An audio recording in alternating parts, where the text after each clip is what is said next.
ಎಲ್ಲರಿಗೂ ನಮಸ್ಕಾರ. ನಾನು ನಿಮ್ಮ ರವಿಕುಮಾರ್. ನೀವು ನೋಡ್ತಾ ಇರೋದು ಟೆಕ್ ಪ್ರೋ ಕನ್ನಡ. ಇವತ್ತು ನಾನು ಅನ್ಬಾಕ್ಸಿಂಗ್ ಮಾಡ್ತಾ ಇರೋದು Redmi note 15 5G.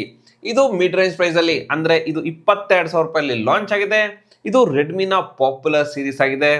ರೆಡ್ಮಿನ note series ಅಂದ್ರೆ ತುಂಬಾ ಜನರಿಗೆ curve display, premium look, value for money, best camera quality ನೆನಪಾಗುತ್ತೆ. ಆದ್ರೆ ಈಗ ಈ ರೆಡ್ಮಿ ನೋಟ್ 15 ಎಷ್ಟು ಚೆನ್ನಾಗಿದೆ, ಇದನ್ನ ನೀವು ತಗೊಳ್ಬೋದಾ ಬೇಡವಾ ಎಲ್ಲವನ್ನು ವಿಡಿಯೋದಲ್ಲಿ ಡೀಪ್ ಆಗಿ ಟೆಸ್ಟ್ ಮಾಡಿ ಹೇಳ್ತೀನಿ. ನಿಮ್ಮ ಎಲ್ಲ ಡೌಟ್ನ ಕ್ಲಿಯರ್ ಮಾಡ್ತೀನಿ. ಈ ವಿಡಿಯೋ ಕೊನೆ ತನಕ ನೋಡಿ. ಇದರ ಅನ್ಬಾಕ್ಸಿಂಗ್ ಮಾಡೋಣ ಬನ್ನಿ. ಈ ಫೋನ್ನ ಬಾಕ್ಸ್ ಓಪನ್ ಮಾಡ್ತಿದ್ದಂಗೆ ನಿಮಗೆ ಒಂದು ಫೋನ್ ಸಿಗುತ್ತೆ. ಅದರ ಜೊತೆಗೆ ಒಂದು silicon back case, 45 what's adapter, B2C cable, ಆ ನಂತರ ಡಾಕ್ಯುಮೆಂಟೇಶನ್ ಸಿಗುತ್ತೆ. ಈ ಫೋನ್ಗೆ ನೀವು ಸ್ಕ್ರೀನ್ ಗಾರ್ಡ್ ಹಾಕ್ಸ್ಕೊಂಡ್ರೆ ಸಾಕು, ಇನ್ನೇನು ಪರ್ಚೇಸ್ ಮಾಡೋ ಅವಶ್ಯಕತೆ ಇಲ್ಲ. ಇನ್ನು ಇದರ ಡಿಸೈನ್ ಕಡೆ ಬಂದ್ರೆ ಇದರ ಬ್ಯಾಕ್ ನಲ್ಲಿ ಗ್ಲಾಸಿ ಫಿನಿಶಿಂಗ್ ಸಿಗುತ್ತೆ. ಇನ್ ಅಂಡ್ ಫೀಲ್ ಪ್ರೀಮಿಯಂ ಆಗಿದೆ.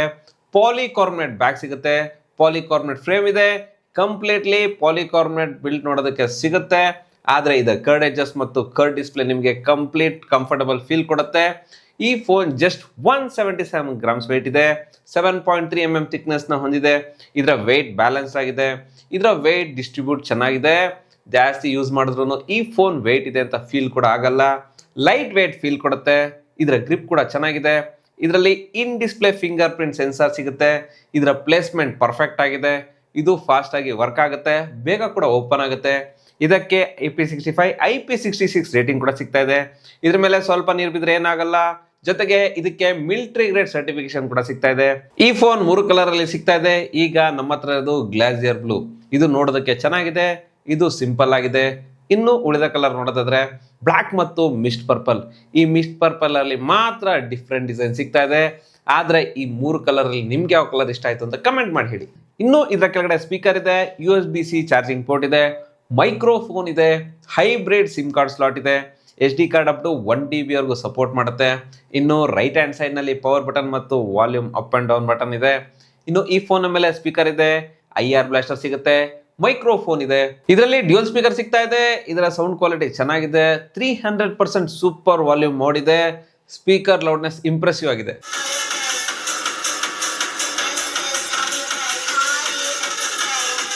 ಈಗ ಇದರ ಡಿಸ್ಪ್ಲೇ ಬಗ್ಗೆ ಮಾತಾಡೋದಾದ್ರೆ ಇದರಲ್ಲಿ 6.7 ಇಂಚಸ್ FHD+ ಡಿಸ್ಪ್ಲೇ ಸಿಗ್ತಾ ಇದೆ. 120 Hz ರಿಫ್ರೆಶ್ ರೇಟ್ ಇದೆ. ಡಿಸ್ಪ್ಲೇ ಯೂಸ್ ಮಾಡಿದಾಗ ಸ್ಮೂತ್ ಆಗಿ ವರ್ಕ್ ಆಗುತ್ತೆ. 3200 ನೀಟ್ ಪೀಕ್ ಬ್ರೈಟ್ನೆಸ್ ಸಿಗುತ್ತೆ. ಔಟ್ಡೋರ್ ವಿಸಿಬಿಲಿಟಿ ಡೀಸೆಂಟ್ ಆಗಿದೆ. ಈ ಡಿಸ್ಪ್ಲೇ ಜಾಸ್ತಿ ಬ್ರೈಟ್ ಆಗಿಲ್ಲ, ಆದರೆ ಇಂಡೋರ್ ಮತ್ತು ಔಟ್ಡೋರ್ ನಲ್ಲಿ ಆರಾಮಾಗಿ ಯೂಸ್ ಮಾಡ್ಬೋದು. ಜಾಸ್ತಿ ಏನು ಕಷ್ಟ ಆಗಲ್ಲ. ಮತ್ತು ಯೂಟ್ಯೂಬ್ ನಲ್ಲಿ 4K ವಿಡಿಯೋಸ್ ನೋಡ್ಬೋದು. ಈ ಡಿಸ್ಪ್ಲೇ ಚೆನ್ನಾಗಿದೆ. ವಿಡಿಯೋಸ್ ಕಾಂಟ್ರಾಸ್ಟ್ ಮತ್ತು ವಿವಿಡ್ ಆಗಿ ಬರುತ್ತೆ. ಕಂಟೆಂಟ್ ನೋಡೋರಿಗೆ ಈ ಡಿಸ್ಪ್ಲೇ ಇಷ್ಟ ಆಗುತ್ತೆ. ವೈಡ್ 1 L1 ಸರ್ಟಿಫಿಕೇಟ್ ಕೂಡ ಸಿಗುತ್ತೆ. ನೆಟ್ಫ್ಲಿಕ್ಸ್ ಅಲ್ಲಿ ಹೈ ಡೆಫಿನಿಷನ್ ಕಂಟೆಂಟ್ ನ ಎಂಜಾಯ್ ಮಾಡ್ಬೋದು. ಜೊತೆಗೆ ಇದರ ಬ್ಲೆಸಲ್ಸ್ ಕಡಿಮೆ ಇದೆ, ಪಂಚೋಲ್ ಕ್ಯಾಮ್ರಾ ಇದೆ, ಇದರ ಡಿಸ್ಪ್ಲೇ ಚೆನ್ನಾಗಿದೆ, ಜೊತೆಗೆ ಬ್ಲೆಸಲ್ಸ್ ಕೂಡ ಕಡಿಮೆ ಇದೆ. ಇದರಿಂದ ಈ ಡಿಸ್ಪ್ಲೇ ಇನ್ನೂ ಪ್ರೀಮಿಯಂ ಆಗಿದೆ. ಇದಕ್ಕೆ ಡಬಲ್ ಸ್ಟ್ರೆಂಥನಿಂಗ್ ಡಿಸ್ಪ್ಲೇ ಪ್ರೊಟೆಕ್ಷನ್ ಸಿಗ್ತಾ ಇದೆ. TUV triple I care certificate ಕೂಡ ಸಿಗ್ತಾ ಇದೆ. ಈ display students, movie lovers, gamers, content watchers ಎಲ್ಲರಿಗೂ ಚೆನ್ನಾಗಿರುತ್ತೆ. ಇನ್ನು ಇದರ ಪರ್ಫಾರ್ಮೆನ್ಸ್ ಕಡೆ ಬಂದ್ರೆ ಇದರಲ್ಲಿ ಸ್ನ್ಯಾಪ್ಡ್ರ್ಯಾಗನ್ 6 Gen 3 ಪ್ರೊಸೆಸರ್ ಸಿಗ್ತಾ ಇದೆ. ಇದು 4nm ಆರ್ಕಿಟೆಕ್ಚರ್ ಆಗಿದ್ದು ಸ್ವಲ್ಪ ಪವರ್ ಎಫಿಷಿಯಂಟ್ ಆಗಿದೆ. ಇದರಲ್ಲಿ 4 lakh ಪ್ಲಸ್ ಆಂಜೈಟಿ ಸ್ಕೋರ್ ಬರುತ್ತೆ. 60% CPU ಥ್ರೋಟಲ್ ಇದೆ. ಇದರ ಟರ್ಮಿನಲ್ ಮ್ಯಾನೇಜ್ಮೆಂಟ್ ಕೂಡ ಅಷ್ಟೊಂದು ಚೆನ್ನಾಗಿಲ್ಲ. ಫೋನ್ ಸ್ವಲ್ಪ ವಾರ್ಮ್ ಆಗುತ್ತೆ, ಆದರೆ ಜಾಸ್ತಿ ಹೀಟ್ ಆಗಲ್ಲ. ಇದರ ಹೀಟಿಂಗ್ ಮ್ಯಾನೇಜ್ಮೆಂಟ್ ಮಿನಿಮಲ್ ಆಗಿದೆ. ಮತ್ತು ಇದರಲ್ಲಿ LPDDR4X ಮತ್ತು UFS 2.2 ಸ್ಟೋರೇಜ್ ಸಿಗ್ತಾ ಇದೆ. ಇದರ ಸ್ಟೋರೇಜ್ ಟೈಪ್ನ ಇನ್ನೂ ಬೆಟರ್ ಮಾಡಬೇಕಿತ್ತು. UFS 3.2 ಸ್ಟೋರೇಜ್ ಕೊಟ್ಟಿದ್ರೆ ಇನ್ನೂ ಚೆನ್ನಾಗಿರ್ತಿತ್ತು. ಇನ್ನು ಇದರ ಗೇಮಿಂಗ್ ಕಡೆ ಬಂದರೆ BGM ನಲ್ಲಿ ಸ್ಮೂತ್ ಆಪ್ಷನ್ ಅಲ್ಲಿ ಎಕ್ಸ್ಟ್ರೀಮ್ ಗ್ರಾಫಿಕ್ ನ ಇಡ್ಬೋದು. ಅಂದ್ರೆ 60 FPS ಗೇಮಿಂಗ್ ಸಪೋರ್ಟ್ ಸಿಗುತ್ತೆ. ಗೇಮ್ಸ್ ಆಡಿದಾಗ ಯಾವುದೇ ಫ್ರೇಮ್ ಡ್ರಾಪ್ ಆಗಲ್ಲ, ಆದರೆ ಸ್ವಲ್ಪ ಲ್ಯಾಗ್ ಫೀಲ್ ಆಗುತ್ತೆ. ಇದರಲ್ಲಿ ಹೀಟಿಂಗ್ ಇಶ್ಯೂ ಇಲ್ಲ, ಆದರೆ ಇದರಲ್ಲಿ ಹೆವಿ ಗೇಮ್ಸ್ ಆಡೋದಕ್ಕೆ ಸ್ವಲ್ಪ ಕಷ್ಟ ಆಗುತ್ತೆ. ಇದು ಗೇಮ್ಸ್ ಫೋನ್ ಅಲ್ಲ, ಇದರಲ್ಲಿ ಡೀಸೆಂಟ್ ಗೇಮಿಂಗ್ ಎಕ್ಸ್ಪೀರಿಯನ್ಸ್ ಸಿಗುತ್ತೆ. ಇನ್ನು ಇದರ ಸಾಫ್ಟ್ವೇರ್ ಕಡೆ ಬಂದ್ರೆ ಈ ಫೋನ್ HyperOS 2 ಮತ್ತು Android 15 ನಲ್ಲಿ ಬರ್ತಾ ಇದೆ. ಇದರಲ್ಲಿ ಸ್ವಲ್ಪ ಫ್ರೀ ಇನ್ಸ್ಟಾಲ್ಡ್ ಆಪ್ಸ್ ಬರುತ್ತೆ, ಇದನ್ನ ಅನ್ಇನ್ಸ್ಟಾಲ್ ಮಾಡ್ಬೋದು.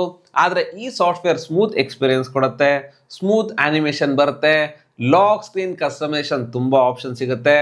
ಈ ಫೋನ್ 4 ವರ್ಷ OS ಅಪ್ಡೇಟ್ ಮತ್ತು 6 ವರ್ಷ ಸೆಕ್ಯೂರಿಟಿ ಅಪ್ಡೇಟ್ ಸಿಗ್ತಾ ಇದೆ. ಇದು ಮಿಡ್ ರೇಂಜ್ ಸೆಗ್ಮೆಂಟ್ ನಲ್ಲಿ ರೇರ್ ಆಗಿದೆ. ನಿಮ್ಗೆ ಲಾಂಗ್ ಟರ್ಮ್ ವರ್ಗು ಸೆಕ್ಯೂರಿಟಿ ಅಪ್ಡೇಟ್ ಸಿಗುತ್ತೆ, ಸ್ಟಾಕ್ ಡೈಲರ್ ಸಿಗುತ್ತೆ, ಕಾಲ್ ರೆಕಾರ್ಡಿಂಗ್ ಮಾಡ್ಬೋದು, ಗೂಗಲ್ ಜೆಮಿನಿ ಸಿಗುತ್ತೆ, ಸರ್ಕಲ್ ಟು ಸರ್ಚ್ ಇದೆ, ಎಲ್ಲ ಬೇಸಿಕ್ AI ಫೀಚರ್ ಸಿಗ್ತಾ ಇದೆ. ಮತ್ತು ಈ phone 8GB RAM 128GB storage, 8GB RAM 256GB storage ಎರಡು ವೇರಿಯಂಟ್ ನಲ್ಲಿ ಸಿಗ್ತಾ ಇದೆ. ನಿಮ್ಗೆ ಯಾವ ವೇರಿಯಂಟ್ ಬೇಕೋ ಆ ವೇರಿಯಂಟ್ ನ ತಗೊಳ್ಳಿ. ಈ ಫೋನ್ 23,000 ರೂಪಾಯಿಂದ ಸ್ಟಾರ್ಟ್ ಆಗ್ತಾ ಇದೆ. ಈಗ ಇದರ ಬ್ಯಾಟ್ರಿ ಬಗ್ಗೆ ಮಾತಾಡೋದಾದ್ರೆ ಇದರ ಬ್ಯಾಟ್ರಿ ಪರ್ಫಾರ್ಮೆನ್ಸ್ ನೆಕ್ಸ್ಟ್ ಲೆವೆಲ್ ಅಲ್ಲಿ ಇದೆ. ಇದರಲ್ಲಿ 5520 mAh ಬ್ಯಾಟ್ರಿ ಸಿಗುತ್ತೆ. ಇದು 45 ವಾಟ್ಸ್ ಫಾಸ್ಟ್ ಚಾರ್ಜಿಂಗ್ ಸಪೋರ್ಟ್ ಮಾಡುತ್ತೆ. ಇದರಲ್ಲಿ ಸಿಲಿಕಾನ್ ಕಾರ್ಬನ್ ಟೆಕ್ ನ ಯೂಸ್ ಮಾಡಲಾಗಿದೆ. ಇದು ನಾರ್ಮಲ್ ಯೂಸೇಜ್ ಅಲ್ಲಿ 1.5 ದಿನ ಬ್ಯಾಟರಿ ಬ್ಯಾಕಪ್ ಬರುತ್ತೆ. ಹೆವಿ ಯೂಸೇಜ್ ನಲ್ಲಿ 8 hour plus screen on time ಕೊಡುತ್ತೆ. ಇದು 0 to 100% 50 ಇಂದ 60 ಮಿನಿಟ್ಸ್ ನಲ್ಲಿ ಫುಲ್ ಚಾರ್ಜ್ ಆಗುತ್ತೆ. ಇನ್ನು ಇದರ ಕ್ಯಾಮ್ರಾ ಬಗ್ಗೆ ಮಾತಾಡಿದ್ರೆ ಇದರ ಕ್ಯಾಮ್ರಾ ಸೆಟಪ್ ಸಿಂಪಲ್ ಆಗಿದೆ ಅನ್ಸಿದ್ರು ಎಫೆಕ್ಟಿವ್ ಆಗಿದೆ. ಇದರಲ್ಲಿ 108 MP OS ಮೇನ್ ಕ್ಯಾಮ್ರಾ ಸಿಗುತ್ತೆ, 8 MP ಅಲ್ಟ್ರಾ ವೈಡ್ ಕ್ಯಾಮ್ರಾ ಇದೆ ಮತ್ತು 20 MP ಸೆಲ್ಫಿ ಕ್ಯಾಮ್ರಾ ಸಿಗುತ್ತೆ. ಇದರಲ್ಲಿ ಸ್ವಲ್ಪ ಫೋಟೋಸ್ ತೆಗೆದಿದ್ದೀನಿ ನೋಡಿ. ಫೋಟೋಸ್ ಡೇ ಲೈಟ್ ಅಲ್ಲಿ ಶಾರ್ಪ್ ವೈಬ್ರೆಂಟ್ ಆಗಿ ಬರುತ್ತೆ ಮತ್ತು ಫೋಟೋಸ್ಗಳು ಬ್ರೈಟ್ ಆಗಿ ಕಾಣುತ್ತೆ. ಕಲರ್ಸ್ ಚೆನ್ನಾಗಿದೆ ಮತ್ತು ಡೀಟೇಲ್ಸ್ ಚೆನ್ನಾಗಿ ಕಾಣುತ್ತೆ. ಡೇ ಟೈಮ್ ಅಲ್ಲಿ ಫೋಟೋಸ್ ಚೆನ್ನಾಗಿ ಬರುತ್ತೆ. ಆದರೆ ಲೋ ಲೈಟ್ ಅಲ್ಲಿ ಚೆನ್ನಾಗಿ ಬರಲ್ಲ, ಇನ್ನೂ ಬೆಟರ್ ಆಗಬೇಕಿತ್ತು. ಇನ್ನು ಇದರಲ್ಲಿ 20x ವರೆಗೂ ಝೂಮ್ ಮಾಡ್ಬೋದು. ಝೂಮ್ ಫೋಟೋಸ್ ಪರವಾಗಿಲ್ಲ, ಚೆನ್ನಾಗಿದೆ ಮತ್ತು ಪೋರ್ಟ್ರೇಟ್ ಫೋಟೋಸ್ ಅಲ್ಲಿ ಕೂಡ ಚೆನ್ನಾಗಿ ಡೀಟೇಲ್ ಆಗಿ ಬರುತ್ತೆ. ಇದರಲ್ಲಿ 2x ಝೂಮ್ ಆಪ್ಷನ್ ಕೂಡ ಸಿಗುತ್ತೆ. ಏಜ್ ರಿಡಕ್ಷನ್ ಚೆನ್ನಾಗಿದೆ, ಬ್ಯಾಕ್ ಗ್ರೌಂಡ್ ಚೆನ್ನಾಗಿ ಬ್ಲರ್ ಮಾಡುತ್ತೆ ಮತ್ತು ಇದರಲ್ಲಿ 4K ವಿಡಿಯೋಸ್ 30 FPS ಅಲ್ಲಿ ತೆಗಿಬೋದು. ವಿಡಿಯೋಸ್ ಕ್ವಾಲಿಟಿ ಚೆನ್ನಾಗಿದೆ, ಆದರೆ ಸ್ಟೇಬಲ್ ವಿಡಿಯೋಸ್ ಬರಲ್ಲ. ಸ್ಟೆಬಿಲಿಟಿ ಡೀಸೆಂಟ್ ಆಗಿದೆ. ಸೆಲ್ಫಿ ಫೋಟೋಸ್ ಅಲ್ಲಿ ಕ್ವಾಲಿಟಿ ಚೆನ್ನಾಗಿದೆ. ಇದರಲ್ಲಿ ಡೀಟೇಲ್ಸ್ ಓಕೆ ಚೆನ್ನಾಗಿ ಬರುತ್ತೆ. ಇನ್ನು ಇದರ ಪೋರ್ಟ್ರೇಟ್ ಫೋಟೋಸ್ ಕೂಡ ಚೆನ್ನಾಗಿದೆ. ಇದರಲ್ಲಿ ಬ್ಯಾಕ್ ಗ್ರೌಂಡ್ ಚೆನ್ನಾಗಿ ಬ್ಲರ್ ಆಗುತ್ತೆ, ಆದರೆ ಇದರಲ್ಲಿ 1080p ವಿಡಿಯೋಸ್ 30 FPS ನಲ್ಲಿ ತೆಗಿಬೋದು. ವಿಡಿಯೋ ಕ್ವಾಲಿಟಿ ಚೆನ್ನಾಗಿದೆ, ಆದರೆ ಇದರಲ್ಲಿ ಸ್ಟೇಬಲ್ ವಿಡಿಯೋಸ್ ಬರಲ್ಲ. ಈ ಪ್ರೈಸ್ ರೇಂಜ್ ಅಲ್ಲಿ ಇದರ ಕ್ಯಾಮ್ರಾ ಕ್ವಾಲಿಟಿ ಡೀಸೆಂಟ್ ಆಗಿ ಚೆನ್ನಾಗಿದೆ. ಇದರಲ್ಲಿ ಎ ಫೀಚರ್ ಸಿಗುತ್ತೆ, ಎ ಎರೇಸರ್ ಇದೆ, ಅನ್ವಾಂಟೆಡ್ ಪೀಪಲ್ ಅಥವಾ ಆಬ್ಜೆಕ್ಟ್ಸ್ ನ ರಿಮೂವ್ ಮಾಡಬಹುದು. ಎ ಸ್ಕೈ ಇದೆ, ಸ್ಕೈ ಕಲರ್ ನ ರೀಪ್ಲೇಸ್ ಮಾಡಬಹುದು. ಫಿಲ್ಮ್ ಫಿಲ್ಟರ್ ಸಿಗುತ್ತೆ, ಸಿನಿಮ್ಯಾಟಿಕ್ ಲುಕ್ ಕೊಡುತ್ತೆ. ಈಗ ಇದರ ಕನೆಕ್ಟಿವಿಟಿ ಕಡೆ ಬಂದ್ರೆ ಇದರಲ್ಲಿ 7 5G ಬ್ಯಾಂಡ್ ಸಿಗುತ್ತೆ. ಡ್ಯುಯಲ್ ಟ್ರೂ 5G ಸಪೋರ್ಟ್ ಇದೆ, ವೈಫೈ 5 ಇದೆ, ಬ್ಲೂಟೂತ್ 5.1 ಸಿಗುತ್ತೆ, IR ಬ್ಲಾಸ್ಟರ್ ಸಿಗುತ್ತೆ. ಆದರೆ ಇದರಲ್ಲಿ NFC ಇಲ್ಲ. ರಿಯಲ್ ಲೈಫ್ ಎಕ್ಸ್ಪೀರಿಯನ್ಸ್ ಬಗ್ಗೆ ಮಾತಾಡಿದ್ರೆ ಈ ಫೋನ್ ನಾನು ಸ್ವಲ್ಪ ದಿನದಿಂದ ಯೂಸ್ ಮಾಡ್ತಾ ಇದ್ದೀನಿ. ನನಗೆ ಪರ್ಸನಲಿ ಇದು ಬ್ಯಾಲೆನ್ಸ್ಡ್ ಪ್ಯಾಕೇಜ್ ಫೋನ್ ಆಗಿದೆ. ಇದರಲ್ಲಿ ಡಿಸ್ಪ್ಲೇ ಚೆನ್ನಾಗಿದೆ, ಕಡಿಮೆ ಬೆಜಲ್ ಸಿಗುತ್ತೆ. ಇದು 3D ಕರ್ವ್ ಡಿಸ್ಪ್ಲೇ ಇದೆ, ಪ್ರೀಮಿಯಂ ಲುಕ್ನ ಹೊಂದಿದೆ. ಇದರ ಡಿಸೈನ್ ಚೆನ್ನಾಗಿದೆ, ಪರ್ಫಾರ್ಮೆನ್ಸ್ ಚೆನ್ನಾಗಿದೆ, ಆದರೆ ಇನ್ನೂ ಬೆಟರ್ ಆಗಬೇಕಿತ್ತು. ಸ್ಟೋರೇಜ್ ಟೈಪ್ ಕಡಿಮೆ ಆಯಿತು, ಇನ್ನೂ ಇಂಪ್ರೂವ್ ಆಗಬೇಕಿತ್ತು. ಕ್ಯಾಮ್ರಾ ಇನ್ನೂ ಇದು ಬೆಟರ್ ಆಗಬೇಕಿತ್ತು. ಇದು ನೋಟಿಸಬಲ್ ಪಾಯಿಂಟ್ಸ್ ಬಿಟ್ರೆ ಈ ಫೋನ್ ಚೆನ್ನಾಗಿದೆ, ನೀವು ತಗೊಳ್ಬೋದು. Over all Redmi note 15 5G ಈ ಸೆಗ್ಮೆಂಟ್ ನಲ್ಲಿ ಡೆಫಿನೆಟ್ಲಿ ಬೆಸ್ಟ್ ವ್ಯಾಲ್ಯೂ ಫೋನ್ ಆಗಿದೆ. Students, office users, movie lovers, normal usage ಎಲ್ಲ ಟೈಪ್ ಯೂಸರ್ಗೆ ಇದು ಪರ್ಫೆಕ್ಟ್ ಆಗಿದೆ. ಸೊ ಇವತ್ತಿನ ಸೂಪರ್ ಡೀಟೇಲ್ಡ್ ಅನ್ಬಾಕ್ಸಿಂಗ್ ಮತ್ತು ರಿವ್ಯೂ ನಿಮಗೆ ಹೆಲ್ಪ್ಫುಲ್ ಅನ್ಸಿದ್ರೆ ಲೈಕ್ ಮಾಡಿ, ಶೇರ್ ಮಾಡಿ, ಕಮೆಂಟ್ ಅಲ್ಲಿ ನೆಕ್ಸ್ಟ್ ಯಾವ ಮೊಬೈಲ್ ರಿವ್ಯೂ ಮಾಡಬೇಕು ಅಂತ ಹೇಳಿ. ನಮ್ಮ ಟೆಕ್ ಪ್ರೋ ಕನ್ನಡ ಚಾನಲ್ಗೆ ಸಬ್ಸ್ಕ್ರೈಬ್ ಮಾಡಿ.